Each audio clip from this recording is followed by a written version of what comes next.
Well, good morning, inmates, comrades and survivors. Happy International Female Ride Day. So that's what I'm doing today. I'm popping over to a place, actually it's only a couple of suburbs next door, where there's going to be a gathering with Blackbird Motorcycle Wear. They're putting on a little bit of a female gathering and a little short ride. And I'm flying the flag for Indian. After that, I've got to go head south, which is about an hour and a bit south, to get the hitch of my tow bar on Calamity Jane fixed. There's something wrong with the electrics, so the blinkers aren't working when I tow something. Speaking of which, tomorrow is a full day working on the teardrop caravan idea, Wild Bill. So tomorrow's all about grinding the trailer and lowering it, putting the actual teardrop in and getting it hopefully to lock up stage or close enough where I can bring it back home and I can start designing it. What's been going on? Not a lot. I haven't done a lot since the last video. You know, I have other shit going on in my life, you know. I've got my parents, grandkids, work, getting things happening. So what's been happening? I'm still trying to pitch that TV idea, you know, the barbering biker thing. I'm getting great feedback, but I just can't seem to bloody hook someone in yet. So I've decided to go and do these things myself. So sure, they won't be as polished as what the pilot one looked like, because I had a professional filmer and editing guy, Ross Wood. He did that one for me, and that's the one that's circulating out there. I'm just going to get a run on it. I'm just going to start doing it. I'll film and edit myself. The Patterson pub coming up in a couple of weeks. Then I've got a pub at Burrawa and possibly a pub at Woodstock. So there's 3 mini makeovers that is going to happen with some local legends. This week, you know, my love of vintage stores and junk shops, and I am the Aussie scab. I found these boots. Oh my God, look. Cat boots, cat. Look at those soles. A fraction too big for me, but that's okay. And look at them. Guess how much? 20 bucks. What a find. So I'm going to wear those today and give them a bit of a test run. What else has been happening? Well, you know, we do live in this very lucky country here. And if you're over 55 in Australia, tell me if you're in another country and the government does this for you guys. If you're over 55, you get a little tester kit every 2 years to put sticks in your poo. So you can, you test for bowel cancer and stuff like that. So I think it's a fantastic service. And as you know, well over 55, I get one every 2 years. I have a shit, stick a stick in there, put it in a tube, send it away. Well, this time I got a result back that I've got to go and have some more tests. So it's another fucking thing I've got to worry about. So I've got, that means I've got to have they've got to shove a camera up my ass. Let me tell you, that's going to be not fun. It's a bit of a one-way street in my books, but I hope you're not having breakfast or anything at that little discussion, but it's something that we all have to do, right? It's no good getting all bloody funny about that stuff. It's a test. Then I've got to go and have my boobs tested next week. So everything happens at this time of year for me. Lay down on the back and have things shoved up my bloody vagina to test that. Had the poo test, got my boobs tested, get my skin tested. So I hope you're all getting tested. I look very tired because I am. I'm not sleeping very well. You know, there's a lot of things on my mind. I've really got to get my fucking shit together. But I have got a new Akubra hat. This is called a Blue Mountains. And you can only get this in the Blue Mountains. And that's where I live part-time as well as the city. So my little funky apartment, I've done some cleaning up. Found these little fake ivy with Bud Lights. I love Bud Lights. Fairy lights, I love them. Everyone should have fairy lights. Let's go, shall we?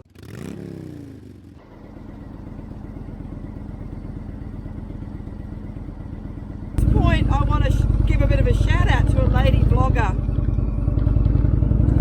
I've been watching, her name's Jess, and her channel is Her Two Wheels. I believe it's every Sunday and Wednesday she drops a video. Now she's grown her channel amazingly. I don't know, 20, 30,000 followers. She does really well. Come on, get across the fucking road. Let's take your time. I'm very impressed with her. I watched a video she did the other day. I think it was midweek.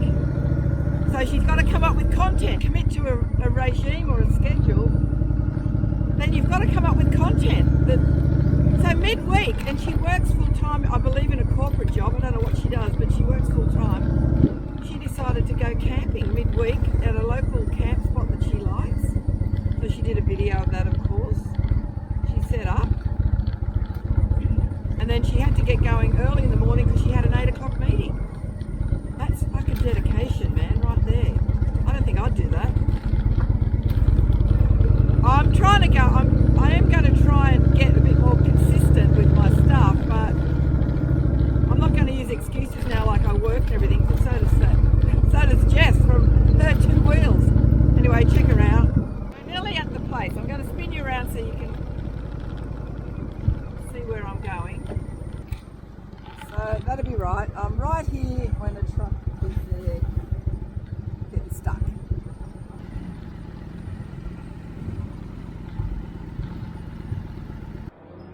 not possibly be to the left, but they're actually in fact setting up lanes for the road ahead.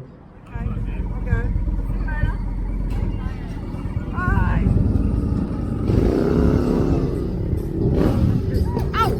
Ow! I've probably got the biggest bike here. Lots of sports bikes. I'm really feeling lately, you know, like the very odd one out. There's a whole thing on cafe races, sports bikes. Oh, there's a Harley there, but she's got a choo-choo one as well.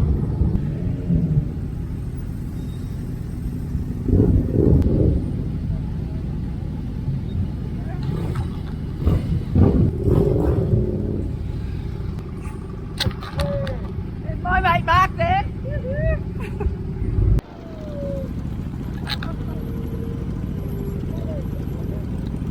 Who we got here?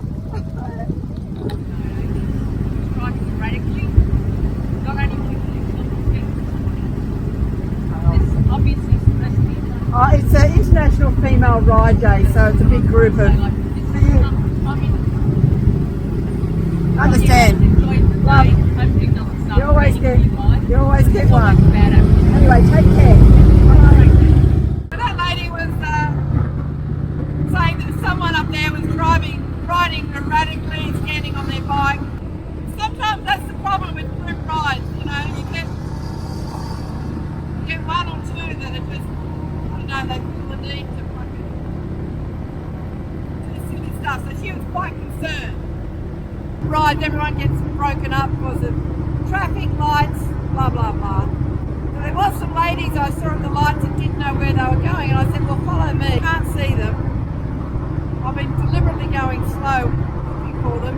So my anxiety now is high, so I feel like I'm obligated now to, I worry now about these ladies who, I mean, it's signposted to Sydney, it can't be that hard, but this is what I mean. When you're with group rides, there's so much obligation. That's why I like to be alone.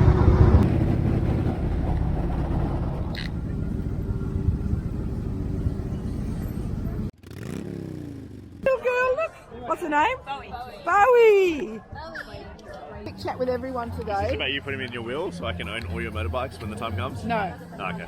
this is about the DGR Oh, because yes. this gentleman started the whole fucking lot. You know, worldwide, congratulations. It's such a big I deal. started an acronym.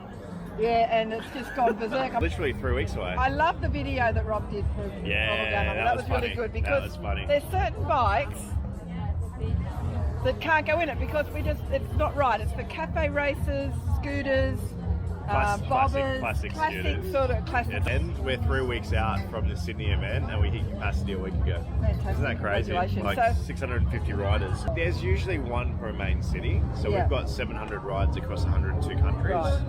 So it's one per city, so 700 cities.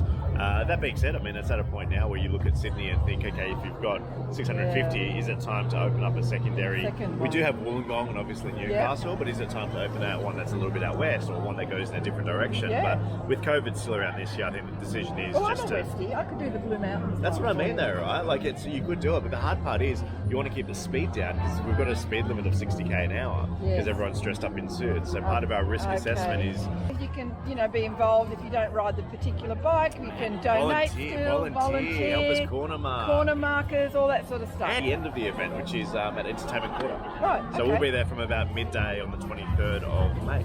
Okay, so I could come along to that, but I could volunteer to be a marker or something. Oh, you could definitely. You'd be the biggest marker in the history Biggest of... and fattest the biggest and heaviest marker old on bloody- the history of marking. All right, well, okay, the DGR, get onto that. I And will. thanks, Rob, for that video. That was epic. It was a very good video. I thought it hilarious. explained it well and it was good. I'm Sebastian. We're from Foresight Helmets. We're a Sydney-based company that makes the world's first fully ECE certified smart helmet. Oh my God, that sounds very technical. So there's three kind of distinguishing factors about this. We've got an inbuilt camera right wow, here. right, yeah. That's a Sony HD camera, fully inbuilt into the chin. It's an ultra-wide angle as well, so you can capture everything, no matter your riding style. So it's like a dash cam thing. It's like a high-powered dash Yeah, cam, pretty right. much, yeah. And we've also got our own unique alert system that's inbuilt into the helmet there. So it's a LED light bar that gives you a series of patterns and colors that tells you pretty much everything that's happening on the road around you. Road hazards, traffic, turn-by-turn navigation, speed terrific. traps. So you hook this up with your... We have our own in-house app that we've actually built. Bloody clever. Very clever, yeah. And all of this is all paired with inbuilt communications as well. So we've got speakers inbuilt into the helmet. So all the alerts that you get through there are accompanied by audio cues. Fantastic. So, yeah, everything's run from So our... first in the... Is this like a... This is a patent worldwide design thing? Yeah, we're the first ones in the world that's ever done this. Do you ship overseas and things like that? At the moment, we're hoping to be in the US by the end of this year. So all my US followers, they'll be there for you guys. Definitely, yeah. Using our app, it's free to download. It's always free to use. Yeah. So the app is called Foresight, just Foresight the app. So you could download the app and you could check out all the specs and know a little bit more about the helmet. Yeah, it'll take you to the website, but our app will tell you pretty much all the road hazards, that we get alerted. Oh, okay. So even if you don't have the helmet, the Even app, if you don't have the helmet, the app you is get still a handy thing. Hey, Matilda, we're here at Blackbird Motorcycle Wear, and there's Matilda, and over there's Belinda, and there's a cast of few that look after this. So the essence of you guys is you design the motorcycle wear, and you've got some fabulous stuff. What is it? Tell me about Blackbird Motorcycle Wear. Well, essentially we started back in 2013 when we first started riding. There was no nice gear on the market for women. So we started designing our own that we could wear. So something that you can wear on and off the bike with removable armour. It's something that you'd be comfortable wearing to the bar, wearing out with on a date with your friends, wherever you want. So we just started designing it, and that transitioned into men's gear and accessories and jeans. And it really just took off. I had an overwhelmingly great response from the moto community. And people from all around the world order? Absolutely. Yeah. So we have international shipping. I mean, beautiful jackets. I love these. Nice. Oh. Yeah, these are gorgeous. Yeah, I almost Yeah. These are coming out Oh, on you. So these are nice. These are fully Kevlar lined as well. particularly like these. Yeah. And I think when I go into my adventure bike riding, I think this is the style I'll be This is going. you. Bell stuff. Yeah. It's got a bell stuff vibe to that. It does. It does. Hey, we're here with the Fab with Girl Talk. It's not your boob. Don't worry. I'm not filming her boob.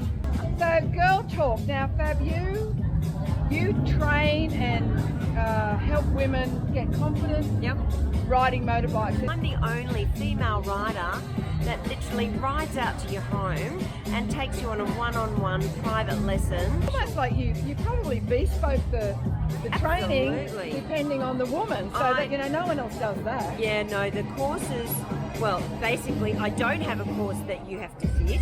I fit to the rider. Fantastic. Yeah. And I actually want to improve my skills in slow riding. Good stuff. I just got to get out there and do it. So we might have to have a session. Absolutely. Get out Let's on have the a road. sesh. Let's have a sesh. Anyway, Girl Talk. www.girltalk.cc. Okay. Dylan is the proud owner as of when? As of, less than 24 hours. Less than 24 hours ago of an Indian FTR. How special is it, huh? It's pretty special. You happy? Oh, yeah. So it's only us two, I think, the only two Indians at this event. Is that right? Hey, I'm Rossi from Biker Talk. Just started a little YouTube channel where we chat to bikers. So Biker Talk. Biker Talk. Is it going to have a chat down the We track? are. I'm going to have a chat to Chris probably in a month or so. Yeah, whenever. About what she rides and where she rides and and the bike. So we got to get onto your YouTube channel. That'd be great. Just A loud bike. timing is everything when you're filming. Well, that's okay. That's okay. There we go. Off we go. As you know, I don't drink hot drinks, so I need to pop over to this thing. It's called The Grounds. It's a real funky place in Sydney. It's like an old factory. There's all little bits and pieces. I have some Persian thing going on by the looks of it. This is all new, so they've all done this sort of Middle Eastern themed look. Wasn't like this last time I came here. Beautiful. They had a pig here called Kevin Bacon, but they've only got chickens now. Oh, there's goats, but no Kevin Bacon. So that's The Grounds.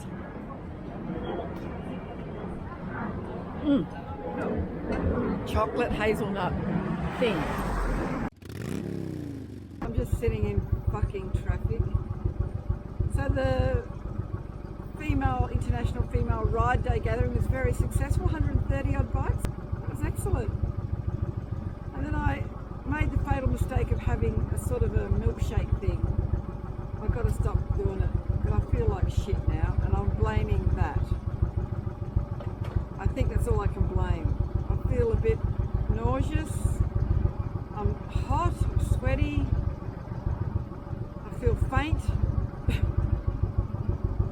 It's not the effects that you would think a milkshake would give you, but something's wrong with me and milk at the moment, and I'm wondering if that's it or maybe not.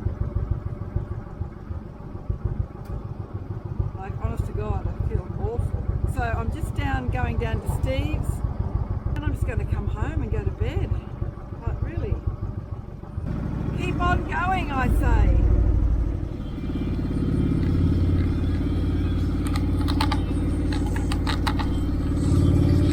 Burning off.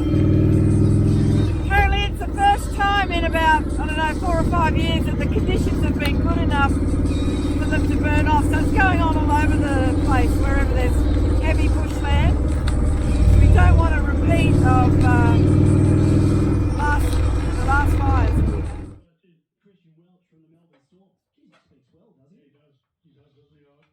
don't think I've spoken to him before, but he does speak well. I've seen him on television. He's very good. Saddle.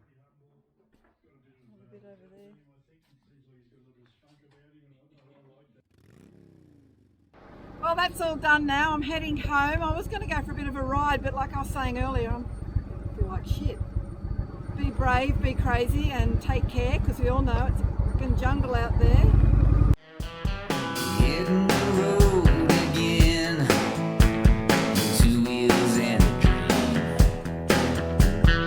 Scissors in hand, coolest granny you've ever seen. Well, I'm home. It's like 4:30, 5 o'clock on a Saturday afternoon. What do I see? Fucking cooking shows. All I see is cooking shows. Why don't you, Channel 9, 10, fucking 2, 3, 4, 5, 6, whoever you are, let's cut back on the cooking shows, okay? I've got a show that would be great called The Barbering Biker. And, you know, I travel around the country giving people a makeover, giving deserving folk, paying it forward, going into town, finding great Aussie towns, great Aussie characters, great Aussie pubs, hearing their stories, all the while giving them a bit of a makeover. And at the end, there's a reveal. Do we want any more cooking shows? Fuck no! Say yes to The Barbering Biker.